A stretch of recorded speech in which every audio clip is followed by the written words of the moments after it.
Hey, honey, Joe Namath came to lunch. Klecko. Hi, baby. Welcome to the Pro Football Hall of Fame. Oh, thank you, Joe. Class Oh, my of God. 2023. Oh, it couldn't be by anyone else better.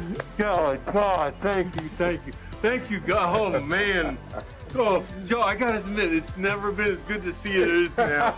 Really it is. Thank you, man. I'm not gonna lie, I get choked up every time I watch that video. It is so cool to watch Namath knock on Klecko's door after the long wait that Klecko had to have to get into the Hall of Fame. Not to mention, like, the way my dad talks about Klecko. I never got to see him play, obviously. I'm only 33 years old. But the way my dad talks about Klecko, he idolized the guy. Just an absolute freak. Multiple, all-pro at different positions. The guy was just absolutely incredible in his time as a New York Jet.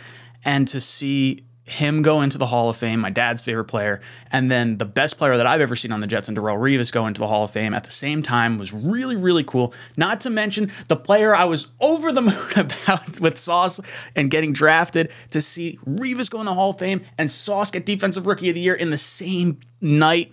And then you have Garrett Wilson winning Offensive Rookie of the Year after the Jets have had a barren wasteland of offensive or lack of offensive talent over the last, like, what feels like 20 years or so.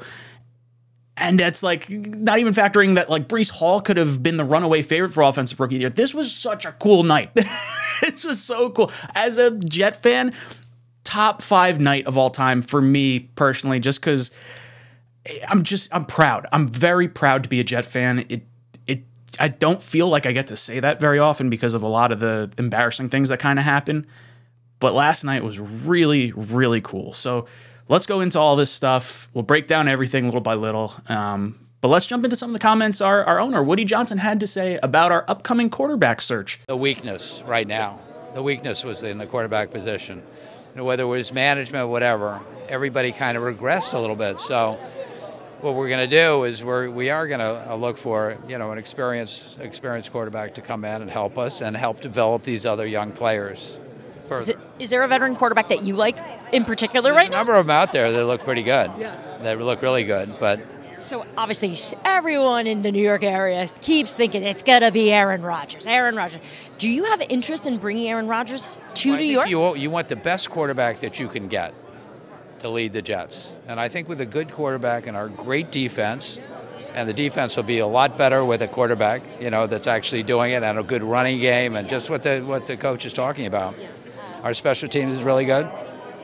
And so it's plug and play. I mean, I think a quarterback comes in, it's kind of an ideal situation. But a quarterback like Aaron Rodgers costs a lot, and you'd have to give up a lot for a guy like him. Do you think it would be worth it it depends on whatever these quarterbacks, particularly if they're free agents or they want to leave, it's up to what they want to do. What do they want to do? And how do they want to structure themselves? Yeah. Obviously, he's under contract with the Green Bay Packers, so it would. Yeah, so you can't really talk about. I can't really talk about him because he's a member of another club. But everybody recognizes talent. Talk about starting the night off with a boom. When you have your owner talking about veteran quarterbacks and with that big old grin on his face, oh man, was that cool to see. I think he said it perfectly. Woody Johnson. There was a part in there that I think Robert Saleh or Joe Douglas said last offseason when talking about our free agent acquisitions, and it was, what does the player want to do? As much as it seems like the Jets are incredibly desperate, and I know our fan base is like, we need a quarterback, do whatever you can to get a quarterback, it's really nice to see the guys in charge recognize and acknowledge that players need to make these decisions. And when you go out and you throw a ton of money at a particular player, or you throw a bunch of picks to force a player to come over here, it's not always the best thing. You want the player to want to come here, to want to win here. And that's the way they approached free agency this past year. And I think you saw the kind of swing in how the Jets' performance went. And this felt like the culture change this year. I don't know. It's fascinating to watch, right? Because you don't know what happens with Aaron Rodgers. If there's anything, I'm hoping Aaron Rodgers is watching this whole thing and he's saying like, oh, well, okay, Offensive Rookie of the Year. Oh, okay, Defensive Rookie of the Year. This is pretty interesting. These guys got something going on. Wait, they also had that Breece Hall character that was like the runaway favorite for Offensive Rookie of the Year that ran the ball down our throats in Green Bay. Yeah, maybe you should think about coming here, Ron. Ugh. Dude, I think Woody's going to do what it takes to get the quarterback. And I don't know how you can, like, look at this Jets franchise and feel like you want to go elsewhere. I feel like I'm on top of the world. Woody Johnson, We're going to get the quarterback. I really like this. Do I want to see everyone talking about it? It feels like it's such an open discussion point, or like, it feels like Douglas is saying stuff and it's like there's no veil of secrecy. I hope we find out about Rodgers like really, really soon, and hopefully he's watching all this stuff before he goes into his darkness retreat. But Woody, talk about making my pants a little tighter before the whole event. Now, I would think if he's there at 10, I am sprinting up to the podium. But I have a hunch he may wind up being the Jets pick at number 4. With the 4th pick in the 2022 NFL Draft, the New York Jets select Sauce Gardner. Let's go! That's what I'm talking about. With the 10th pick in the 2022 NFL Draft, the New York Jets select Garrett Wilson. Ooh, let's go! Wow, okay. Let's go! We get our receiver. Then we go from Woody Johnson's conversation over to the Rookie of the Year conversation, and we win Offensive and Defensive Rookie of the Years. I believe the other time that happened recently was Kamara and Lattimore for the Saints. I'm pretty sure was the other time that happened.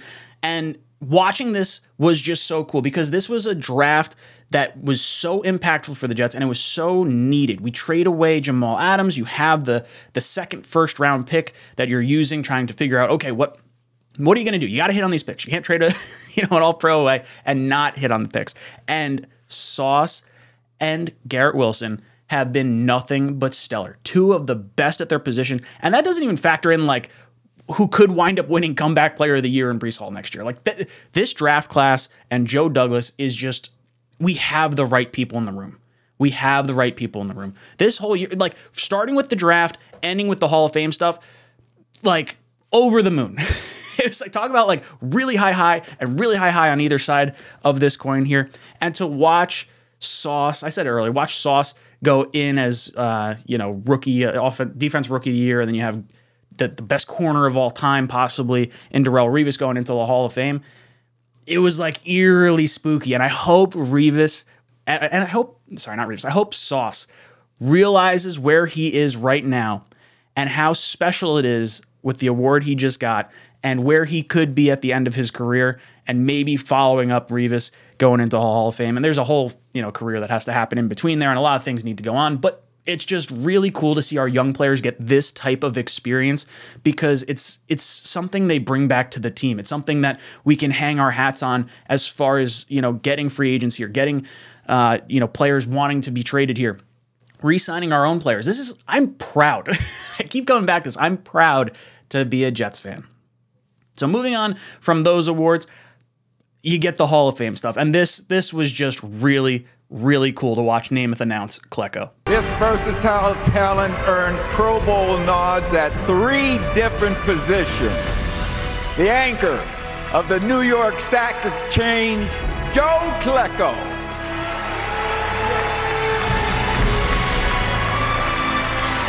He patrolled an island no receiver wanted to visit. The ultimate shutdown corner, and my Aliquippa brother, Darrelle Revis.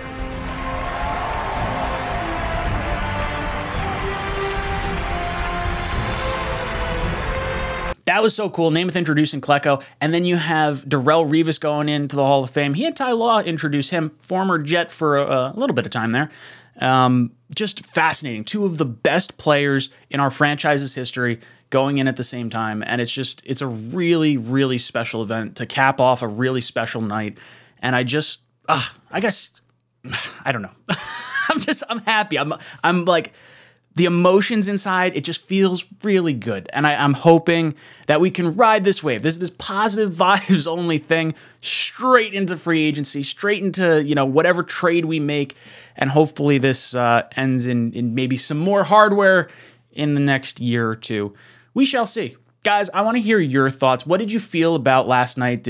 What did it mean to you, whether you're an older fan, whether you're a younger fan? Did you watch these players? What did last night mean to you? Guys, let me know in the comment section down below. And as always, go Jets.